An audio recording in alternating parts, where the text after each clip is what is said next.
Hello friends, तो क्या हाल है। तो गाइस आज मेरे लड़कियों का बर्थडे है, उनके लिए केक लेने जा रहा हूँ मैं।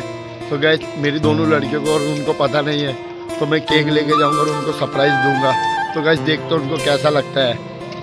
केक लेने के लिए घूम रहे भाई, केक मिल नहीं रहा है और आज महीने की 31 तारीख के उस चक्कर में हमारे को केक नहीं मिल रहा। तो गाइस हम आगे जा रहे हैं, देखते आगे मिलता है या नहीं मिलता है, या दुकान खुली है या बंद है। तो गाइस ये वाला केक हमने ऑर्डर किया है। कमेंट करके बताना ये केक आप लोगों को कैसा लगा।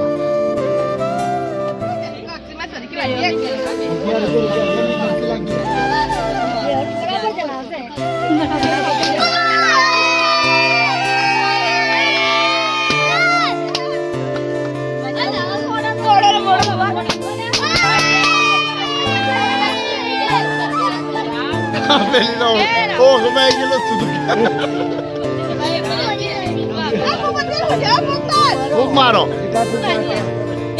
वाह।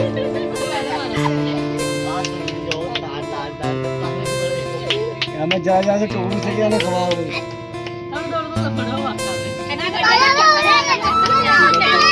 वाह क्या भाई जी लीधो पर बेच जा। ये